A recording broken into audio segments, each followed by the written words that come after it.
Hello student, welcome to your class.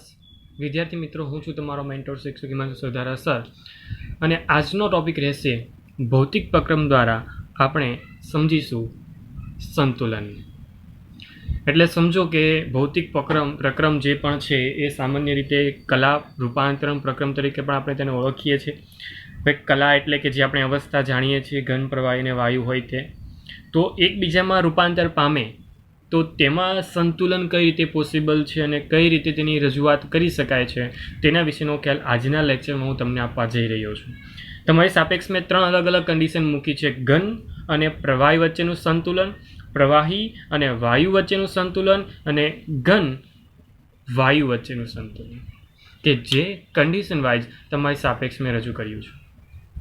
તો 1 by 1 આપણે આ 3 કન્ડિશનને સમજવાની છે. 1 by 1 આ 3 કન્ડિશનને સમજીને યોગ્ય સમજ આપણે મેળવવાની છે. તો શરૂઆત કરીએ નંબર 1, ઘન અને પ્રવાહી કન્ડિશનને આધારે. એટલે સમજી જવાનું કે ઘન અને પ્રવાહી વચ્ચે સંતુલન સ્થાપવાનું છે. ચાલો આ વસ્તુ આપણે સમજવું હોય તો બેસ્ટ એક્ઝામ્પલ છે કે તમે બરફ અને પાણી વચ્ચેનું સંતુલન સમજી જાઓ. ચાલો, હું આ સંતુલન સમજાવવા માટે અથવા તો તમે સરળતાથી સમજી શકો તે માટે હું એક થર્મોસને યાદ કરું છું. હવે થર્મોસ ફ્લાસ્ક જે છે ને તેમાં એક ચોક્કસ કન્ડિશન દ્વારા હું તમને ક્લિયર કરી દઉં છું કે સમજો કે એક તમારી પાસે ફ્લાસ્ક છે. ફ્લાસ્કની આકૃતિ કંઈક આ રીતે રહેશે. સિમ્પલ દોરું છું કંઈક. આ સિમ્પલ આકૃતિ દ્વારા હું તમને કંઈક સમજાવી જઈ રહ્યો છું. હું આ જે ફ્લાસ્ક છે તેની સાથે એક ચોક્કસ કન્ડિશન પણ મૂકી દઉં છું કે આ ફ્લાસ્ક એવો છે કે જેમાં તમારા જે પણ પદાર્થ તમે નાખો છો તે પદાર્થ અને પર્યાવરણ વચ્ચે કોઈ જ ઉષ્માનો વિનિમય થશે નહીં. એટલે આપણે જે થર્મોડાયનેમિક્સમાં એટલે કે ઉષ્માગતિશાસ્ત્રની આપણે જે બંધ પ્રણાલીને સમજ્યા ને, કંઈક એવી પ્રણાલી છે આ. ઓકે, એટલે વિનિમય જે થવો જોઈએ અથવા તો થતો હોય છે નોર્મલ કન્ડિશનમાં, એ અહીંયા થશે નહીં. એટલા માટે બંધ ફ્લાસ્ક લીધો છે કે જેમાં એક થર્મોસની સિસ્ટમ છે, અથવા એમ કહી શકાય કે જે પણ બહારની હવા બહાર જ રહેશે, તે અંદર કોઈ પ્રકારની રજૂઆતની અંદર દખલ કરતી નથી. સમજો એક સિમ્પલ કન્ડિશન તમારી સાપેક્ષ રાખું છું, અને સિમ્પલ કન્ડિશન છે કે આ ફ્લાસ્કની અંદર હું બરફનો એક જથ્થો એડ કરું છું, ઉમેરું છું, નાખું છું.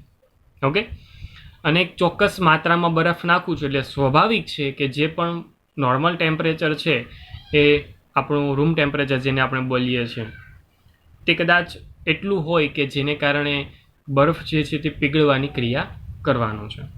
એટલે આપણે એ વસ્તુ જોઈ હશે કે સમય જતાં પાણી અને બરફના દળ બદલાતા જાય છે. કેમ સર અહીંયા પાણી એડ કરી દે છે? કેમ કે અહીંયા સ્વાભાવિક છે કે પાણી બન્યું હશે, પરંતુ સ્વાભાવિક છે એટલા માટે હું બોલું છું કેમ કે સમજો આ નીચેનું પાણી છે અને ઉપરનો જથ્થો એટલે કે તે બરફ છે.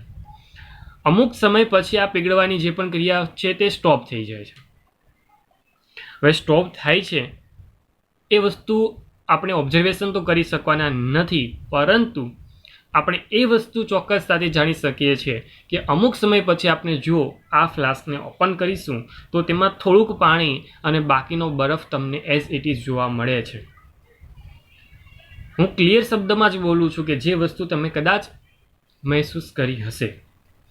એટલા માટે કેમ કે અહીંયા જે પણ ક્રિયાવિધિ થાય છે એ વસ્તુ સમજવાની આપણે અત્યારે જરૂર છે, કેમ કે આપણે સંતુલનને સમજવું છે.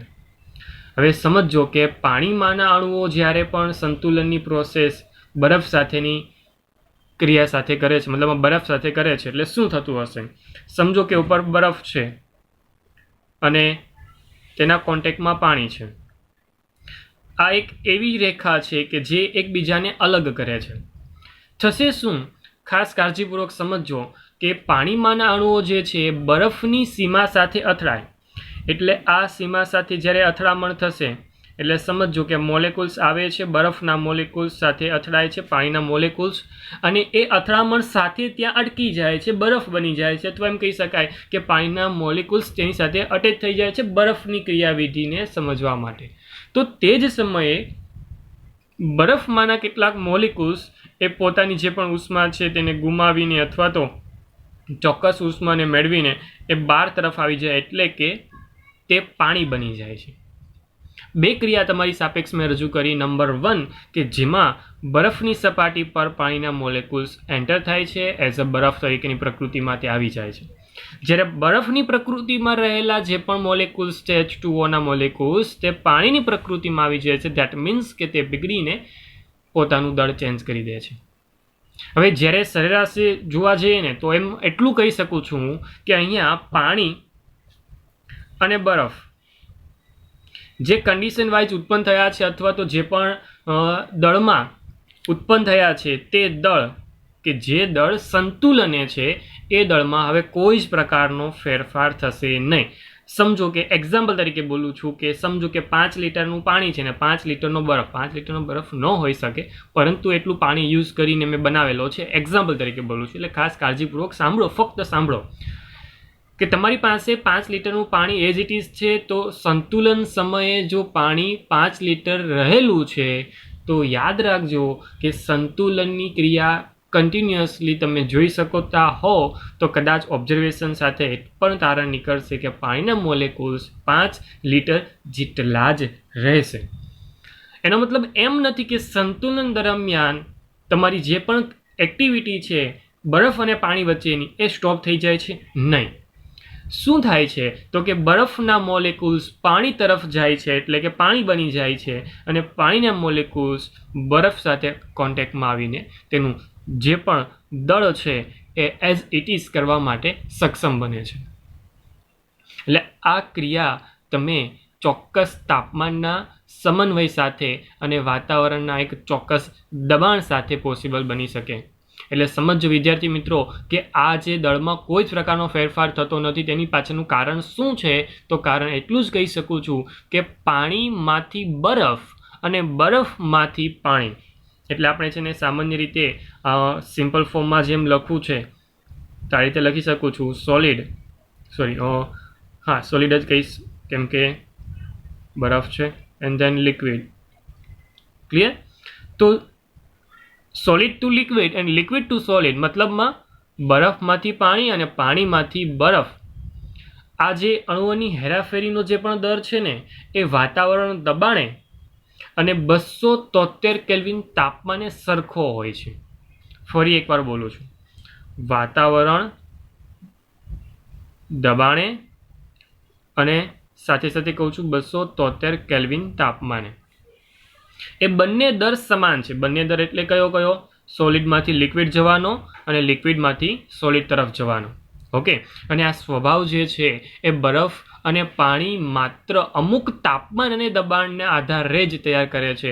એટલા માટે આપણે વારંવાર એક શબ્દને યુઝ કરીએ છીએ અથવા કહેતા હોઈએ છીએ કે કન્ડિશન છે તેની કે સંતુલન અમુક ચોક્કસ તાપમાન અને દબાણે જ પોસિબલ છે. જો હું તાપમાન અને દબાણ પણ થોડોક એવો ચેન્જ કરી નાખું ને તો સંતુલનમાં ખલેલ પહોંચે છે, સંતુલન વિખાઈ જાય છે અને કન્ટિન્યુઅસલી બીજી ક્રિયા આગળ ચાલુ થશે કે જે નવા તાપમાન અથવા તો નવા દબાણને અનુરૂપ હોય.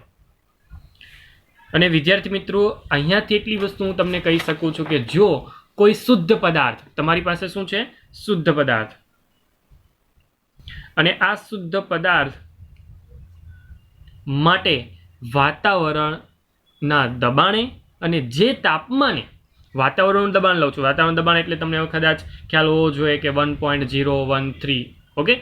પરંતુ ચાલો અત્યારે હું એમ જ બોલું છું વાતાવરણ દબાણે, અને સાથે સાથે કન્ડિશનમાં એ પણ કહું છું કે તાપમાન કેટલું છે તો કે તે તાપમાને કે જે તાપમાને ઘન અને પ્રવાહી કલાઓ વચ્ચે સંતુલન હોય. એટલે તાપમાન કયું લેવાનું? સંતુલન વાળું તાપમાન. એટલે ઘન અને પ્રવાહી વચ્ચે સંતુલન હોય તે તાપમાનને જે તે પદાર્થનું સામાન્ય ગલન બિંદુ અથવા તો ઠાર બિંદુ કહેવાય છે. સમજો આ શુદ્ધ પદાર્થ તરીકે H2O છે, પાણી છે, અને જો H2O હોય તો તમે જ મને કહેશો કે આ તાપમાન કેટલું હશે અથવા તો સંતુલન સમયે જે પણ તાપમાન છે એ કેટલું હશે. તમે બધા જાણો છો કે ગલન બિંદુ અથવા તેમ કહી શકાય સામાન્ય ઠાર બિંદુ H2O માટે કેટલું છે? બધા જ કહેશો તમે 273 કેલ્વિન અથવા તો 0 ડિગ્રી સેલ્સિયસ. હવે આ વસ્તુ તમે ખરેખર જાણો છો એટલા માટે હું તમને સરળતાથી કહી શકું છું. એટલા માટે આપણે બધા જાણીએ છીએ કે 0 ડિગ્રી સેલ્સિયસ તાપમાને અહીંયા સંતુલન સ્થપાશે, કેમ કે દબાણ કેટલું છે? વાતાવરણ દબાણ જેટલું. ફરી એકવાર અને ક્લિયર શબ્દમાં, એક વાતાવરણ દબાણનો મતલબ શું છે એ તમને ખ્યાલ હોવો જોઈએ. એટલે વિદ્યાર્થી મિત્રો ખાસ કાળજીપૂર્વક કહું છું, સાંભળી લેજો. એક વાતાવરણ દબાણનો મતલબ 1.013 બાર જેટલો થતો હોય છે. ઓકે, આ વસ્તુ ખાસ કાળજીપૂર્વક યાદ રાખજો કે એક વાતાવરણ એટલે શું, પરંતુ તમને સાથે સાથે સમજ હોવી જોઈએ. ચાલો, આ કન્ડિશન આઈ થિંક સો કે તમને સમજાય.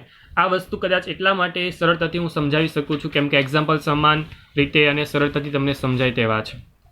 તો સ્વાભાવિક શું છે અહીંયા અનુમાન તમે શું લગાવી શકો છો? અહીંયા અનુમાન એ વસ્તુનું છે કે જ્યારે બંને એકબીજાથી વિરુદ્ધ પ્રક્રમો છે, પ્રવાહીમાંથી બરફનું બનવું અને બરફમાંથી પ્રવાહી બનવું, પરંતુ એક સરખા દરે થાય છે.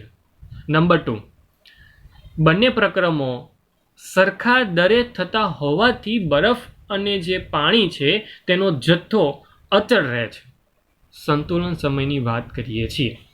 પ્રક્રમો વિરુદ્ધ દિશાના છે પરંતુ શક્ય બન્યા, અને એ શક્ય બન્યા તો બન્યા પરંતુ સરખા દરે બને છે કે જેને કારણે આ જે જથ્થો સંતુલન સમયે જે જળવાયો હશે તેમાં કોઈ પ્રકારનો ફેરફાર થતો નથી. ધેટ મીન્સ કે તે અચળ જથ્થો કરી દે છે. ઓકે, તો આ સંતુલન છે. ચાલો, હું કન્ડિશનને ચેન્જ કરું. કન્ડિશન હવે લઉં છું નંબર 2 પર, અને એ છે પ્રવાહી વાયુ પ્રકારનું સંતુલન. હવે પ્રવાહી વાયુ પ્રકારના સંતુલન માટે એક થોડીક એવી ડાયાગ્રામ જેવી પ્રવૃત્તિ તમારી સાપેક્ષ રજૂ કરું છું. ખાસ કાળજીપૂર્વક સમજજો. તમારી સાપેક્ષ એક આકૃતિ જ દોરું છું, એમાં જ સમજજો કે જેમાં ફરી એકવાર હું બંધ પાત્ર લઉં છું. ઓકે, ચાલો, આ બંધ પાત્ર છે. થોડીક એવી કાળજીપૂર્વક આકૃતિ જોઈ લેવી, સમજી જવી. આ બંધ પાત્ર જે છે ને, એ બંધ પાત્રની અંદર મારે પદાર્થ મૂકી શકાય તે પ્રકારની કન્ડિશન છે. અને બાકીની જે આ કન્ડિશન છે તે કન્ડિશન એટલા માટે છે જે કેમ કે તેની સાથે મારે એક ચોક્કસ પ્રકારની યુ આકારની ટ્યુબને સેટ કરવાની છે.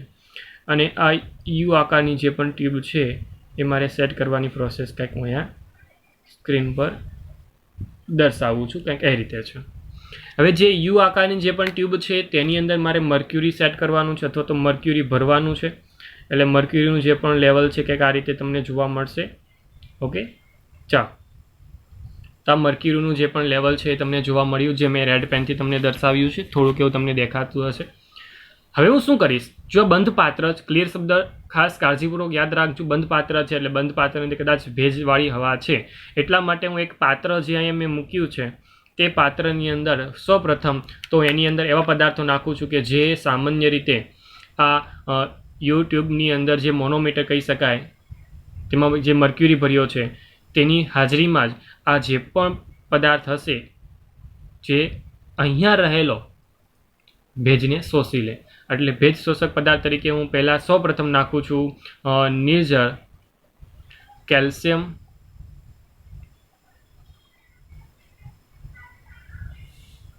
ક્લોરાઇડ, એન્ડ ધેન આના જેવા બહુ બધા પદાર્થો પોસિબલ છે જેમ કે ફોસ્ફરસ, પેન્ટોક્સાઇડ. તો આવા બહુ બધા પદાર્થો છે જે ભેજ શોષકની ભૂમિકા ભજવે છે. ઓકે, ચાલો, તો એ ભેજ શોષકની જે પણ ભૂમિકા ભજવતા પદાર્થો છે તેને આની અંદર નાખીશ કે જેથી આ પાત્રનું જે અંદરનું ભેજ હોય તો તે શોષાઈ જશે. ચાલો, શોષાઈ ગયા પછી હું શું કરું છું, નંબર 2ની અંદર હવે મારે આ જે કેલ્શિયમ ક્લોરાઇડ નાખ્યો છે તેને કાળજીપૂર્વક એટલા માટે બોલું છું કેમ કે તેની અંદર ભેજ જવો જોઈએ નહીં. હું કાળજીપૂર્વક તેને હટાવી લઉં છું. એન્ડ ધેન હવે હું તેની અંદર મૂકી રહ્યો છું પાણી. શું મૂકી રહ્યો છું વિદ્યાર્થી મિત્રો? પાણી. હવે જે પાણી છે એ અમુક તાપમાને તૈયાર કરેલું છે, અથવા એમ કહી શકાય કે મેં બોઇલ કરેલું પાણી મૂક્યું છે. સ્વાભાવિક છે કે બોઇલ કરેલું પાણી હોય એટલે વરાળ છૂટી થવાની ક્રિયાવિધિ સ્ટાર્ટ થઈ જશે. થોડી વાર એમ જ મારે રહેવા દેવાનું છે. તે જે પાત્ર છે તેની અંદર મેં પાણી મૂકી દીધું છે, તો સ્વાભાવિક છે કે મારે કન્ડિશન જોવાની છે, સમજવાની છે. કેમ કે અહીંયા બે પ્રકારની કન્ડિશન જોવા મળશે. જો આ પાણી હોય તો આ પાણી સાથે સાથે વરાળ પણ તમને ઉપર જોવા મળશે. એટલે સ્વાભાવિક છે કે ઉપરની બાજુ તરફ તમને વરાળ જોવા મળશે. એટલે સ્વાભાવિક છે કે પાણીનું જે પણ કદ છે એ સમય સાથે ઘટતું જશે. કેમ કે તે બાષ્પીભવનનો એક દર હોય, એ ચોક્કસ દર હોય કે જે ચોક્કસ દરે બાષ્પીભવન થતું હોય, એટલા માટે તે વરાળમાં રૂપાંતર પામતું હોય. એટલે અહીંયા અમુક જથ્થાનું વરાળમાં રૂપાંતર પામવાને કારણે પાણીનો એટલો જથ્થો ઘટી જાય છે. હવે શું થાય છે સમજો ખાસ કાળજીપૂર્વક.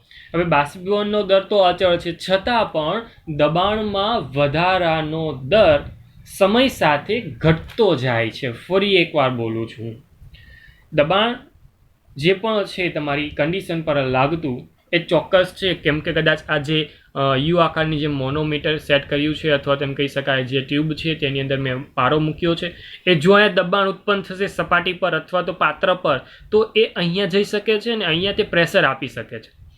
તો શું થાય છે એ જ આપણે સમજવાનું છે કે જો પાણી તમે સેટ કરીને રાખ્યું છે તો એ જ વસ્તુ થાય છે કે અમુક સમય પછી બાષ્પીભવનનો દર તો અચળ છે, એ બદલાવાનો છે જ નહીં, છતાં જે પણ દબાણમાં વધારાનો જે પણ દર હતો તે ઘટવા લાગે છે. શું કામ એમ બોલું છું? તો કદાચ તમને સમજાયું ન હોય તો ફરી એકવાર ક્લિયર શબ્દમાં દર્શાવતો પણ જાઉં છું, બોલતો પણ જાઉં છું. ખાસ કાળજીપૂર્વક સાંભળજો. સમજો વરાળ ઉત્પન્ન થાય છે, વરાળ ઉત્પન્ન થઈ કે જેને કારણે સપાટી પર એક ચોક્કસ પ્રકારનું દબાણ ઉત્પન્ન થયું. હવે દબાણ એક ચોક્કસ પ્રકારનું ઉત્પન્ન થાય, પરંતુ વરાળ ઉત્પન્ન થવાનું કન્ટિન્યુ છે. વરાળ ઉત્પન્ન થવા પાછળનું કારણ છે બાષ્પીભવનનો દર અચળ છે.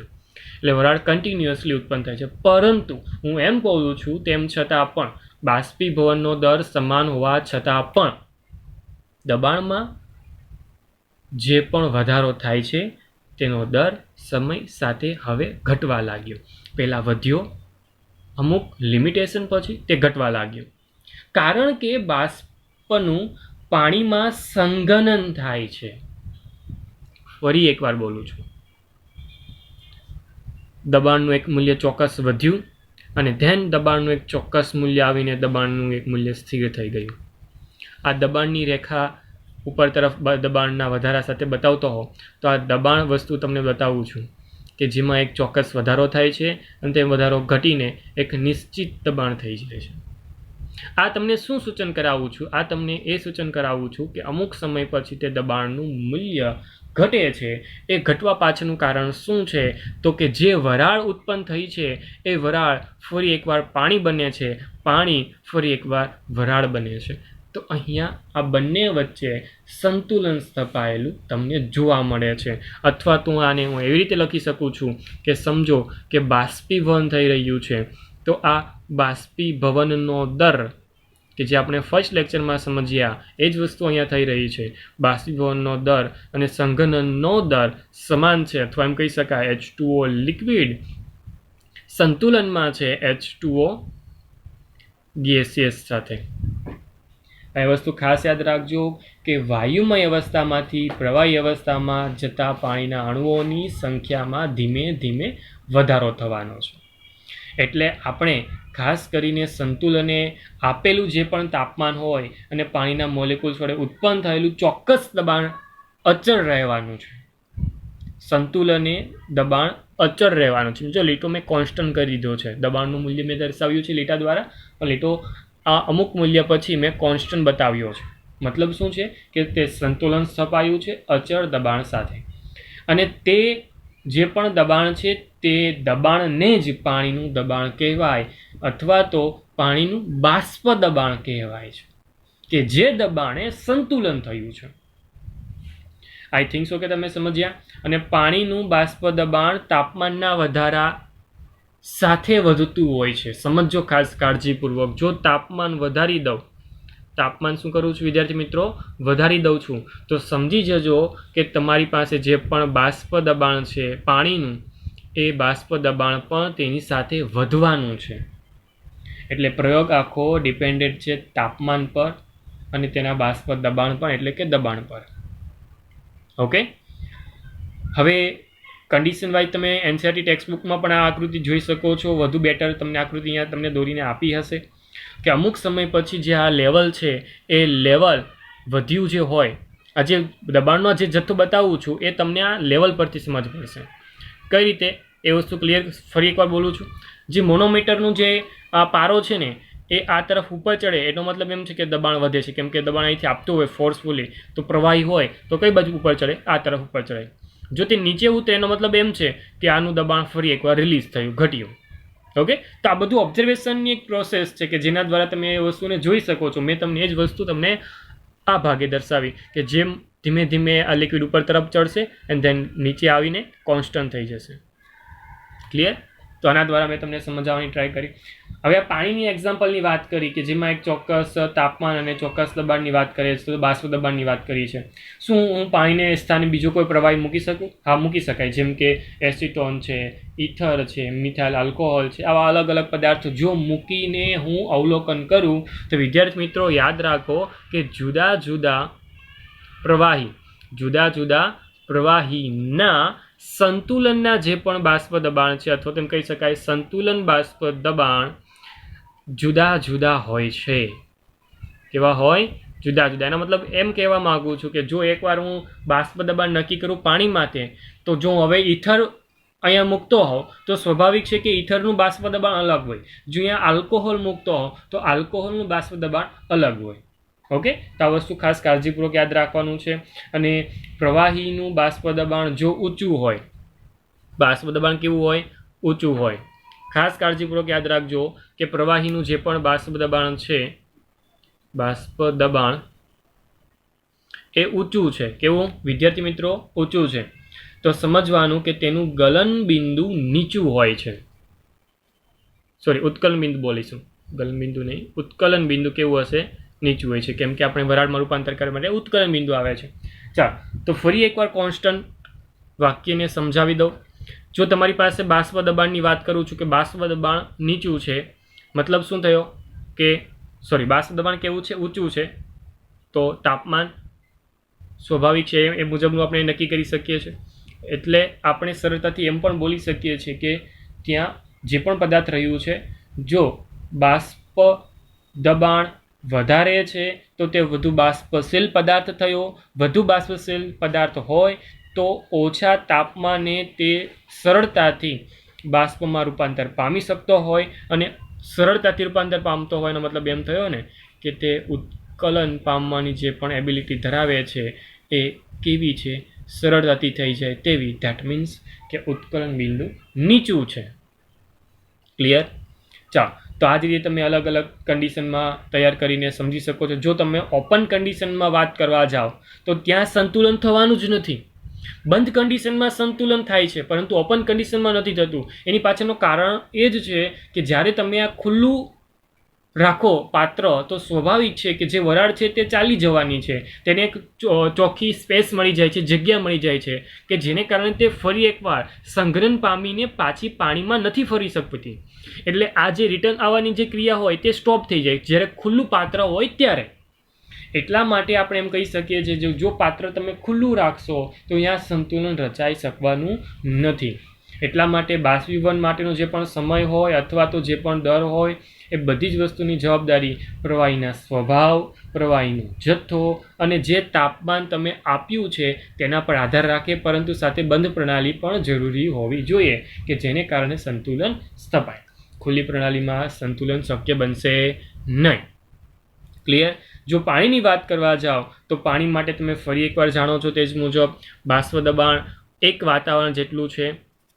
એક વાતાવરણનો મતલબ છે 1.013 બાર. અને ત્યારે તાપમાન મારે કેટલું આપવું પડશે તો કે 100 ડિગ્રી સેલ્સિયસ જેટલું. 100 ડિગ્રી સેલ્સિયસ જેટલું કે જે તેનું ઉત્કલન બિંદુ છે. ક્લિયર? તો એ પણ યાદ રાખવાનું છે વિદ્યાર્થી મિત્રો. આ જ કોન્સેપ્ટ તમને એવું શીખવે છે કે અહીંયા બે કન્ડિશન ખૂબ જ જરૂરી છે, તાપમાન અને દબાણ. વિચારો, તમે કોઈ પર્વતની ટોચી પર ઊભા છો અથવા તો તમે તે જગ્યા પર પાણીને બોઇલ કરવા જાઓ છો અથવા તો પાણીની વરાળમાં રૂપાંતર કરવાની પ્રોસેસ કરો છો. શું ત્યાં તાપમાન પર્વતની ટોચ પર તેનું તાપમાન અથવા તો એમ કહી શકાય કે પાણીનું ઉત્કલન બિંદુ શું 100 ડિગ્રી સેલ્સિયસ હશે? હા કે ના? જો છે તો કેટલું હશે? જો ના નથી તો શા માટે નથી? આ બધી વસ્તુનો સવાલનો જવાબ તમને આ કન્ડિશન પરથી જ સમજ પડી જશે. ખાસ કરીને યાદ રાખજો વિદ્યાર્થી મિત્રો, સમજો તમે આ એક સપાટીથી ઊંચી સપાટી પર છો, આ પૃથ્વીની સપાટી છે, સમજો આ ઉપરની સપાટી છે કે જ્યાં દબાણ, ખાસ કાળજીપૂર્વક સમજજો, વધુ ઊંચાઈ તરફ જાઓ એટલે તમને સમજ છે તે મુજબ તમારું દબાણ બદલાઈ જાય છે. પર્વતની ટોચ પર છો તમે તો સ્વાભાવિક છે કે આ જગ્યા પર એક ચોક્કસ દબાણ બદલાઈ જાય છે. અને જો દબાણ બદલાય તો વિદ્યાર્થી મિત્રો યાદ રાખજો, તાપમાન અથવા એમ કહી શકાય કે ઉત્કલન બિંદુ પાણીનું બદલાતું જાય છે. ક્લિયર? જો ઊંચાઈ પર પણ આધાર રાખે છે એનો મતલબ તો એમ થયો ના, ઊંચાઈ પર આધાર નથી રાખતો, તેના દબાણ પર આધાર રાખે છે. એટલે મગજમાં ખોટું સેટ ન કરી દેતા કે ઊંચાઈ પર આધાર રાખે છે. ના, ઊંચાઈએ જતાં તેના દબાણ બદલાય છે, એટલા માટે તેનું જે પણ ગલનબિંદુ ઉત્કલન બિંદુ હોય છે તે બદલાતું હોય છે. અને જેમ ઉપર જઈએ ને એટલે કે ઊંચાઈ તરફ જઈએ ને તેમ ગલનબિંદુ ઘટે છે. શું થાય છે વિદ્યાર્થી મિત્રો? ગલનબિંદુ ઘટી જાય છે. એટલે આ વસ્તુ ખાસ યાદ રાખજો કે પ્રવાહીનું ઉત્કલ બિંદુ વાતાવરણમાંના જે પણ દબાણ છે તેના પર આધાર રાખે છે. જો તે ઉપર તરફ જેમ જઈશું, મતલબ તો એવો જ છે કે ત્યાં દબાણનો ફેરફાર થશે. અને એ દબાણના ફેરફાર સાથે એમ કહી શકીએ છીએ કે જો ઉપરની સપાટી તરફ જાઓ એટલે સમજો કે માઉન્ટ એવરેસ્ટ પર તમે ઉપર ચડ્યા છો અને પછી પાણી તમારે ગરમ કરવું છે, તો અહીંયા પાણી 100 ડિગ્રી સેલ્સિયસ પહેલાં જ બોઇલ થઈ જશે, વરાળમાં રૂપાંતર પામી જશે. ક્લિયર? સમજ પડી ગઈ? તમારે વેઇટ કરવી જ પડશે નહીં કે 100 ડિગ્રી સેલ્સિયસ જેટલું તાપમાન લઈ જાઓ ત્યારે મારું પાણી બોઇલ થશે. ઓકે? તો આ વસ્તુ ડિપેન્ડેડ છે તેના દબાણ પર, કેમ કે તે જગ્યા પર એટલે કે માઉન્ટ એવરેસ્ટની ટોચે પર જે પણ દબાણ છે તે વધુ હશે. ક્લિયર? તો આ જ કારણ છે કે ત્યાં સંતુલન વિખાઈ જાય છે અને સંતુલન નવા દબાણને અનુરૂપ સેટ થાય છે કે જે દબાણ વધુ છે એટલા માટે તાપમાન ઓછું રહીને પણ ઉત્કલન બિંદુ સેટ થઈ જાય છે, ઉત્કલન બિંદુ નીચે આવી જાય છે. આની સાથે જ હું તમને આ જ પેજની અંદર બતાવી દઉં છું ત્રીજી કન્ડિશન. સરે ચીકણાઈ કરી, ન ચીકણાઈ નથી કરી, પરંતુ એ ત્રીજી કન્ડિશન ઘન અને બાષ્પ પ્રકારની જે પણ છે એકદમ સરળ અને સિમ્પલ છે.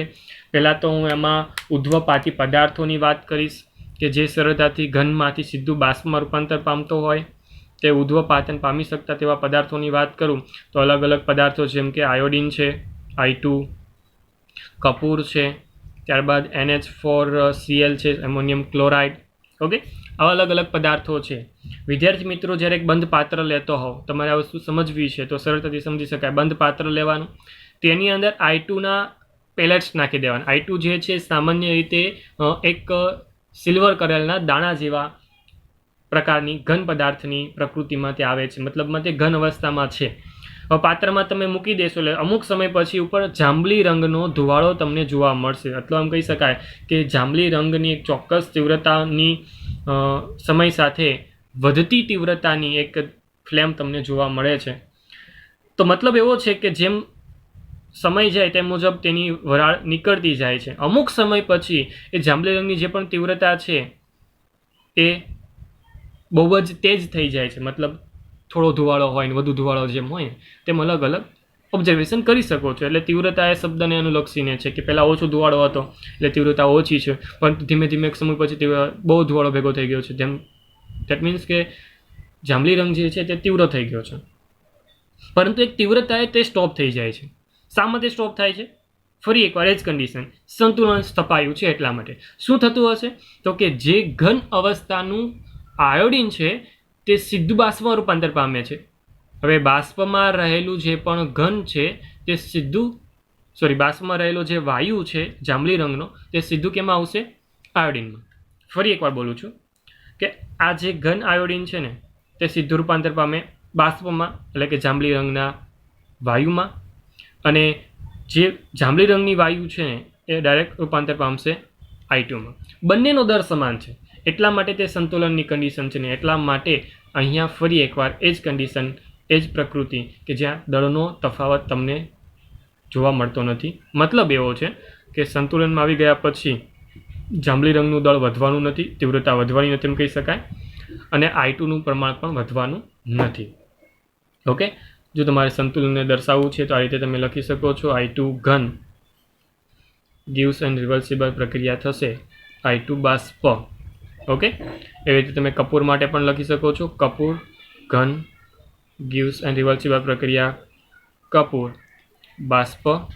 ને એવી રીતે તમે એમોનિયમ ક્લોરાઇડ માટે પણ લખી શકો છો, પરંતુ સિમ્પલ કન્ડિશનને આધારે તમે સમજી શકો છો. ઓકે, તો વિદ્યાર્થી મિત્રો ખાસ કાળજીપૂર્વક તમારે આ બધી વસ્તુને યાદ રાખવાની છે અને એ બધી જ જે પણ પ્રકૃતિ આપણે સમજ્યા તે થોડીક કાળજીપૂર્વક સાંભળી હશે અને થોડીક કાળજીપૂર્વક લઈને તમે ક્લિયર કરી લેશો. એનસીઈઆરટી ટેક્સ્ટબુકનો પણ યુઝ કરી શકો છો તમે રીડિંગ કરવા માટે. આ બધી વસ્તુ લોજિકલ છે. હજી આ લોજિકને ધ્યાનમાં લઈને તમે સંતુલનને ક્લિયર કરી રહ્યા છો. તો આવી જ બાબતોને ફરી એકવાર વાગોળવાની સાથે નેક્સ્ટ લેક્ચરમાં ફરી એકવાર મળીશું. ત્યાં સુધી મને રજા આપો. હું છું તમારો મેન્ટોર શિક્ષક Himanshu Sardara sir. Thank you so much.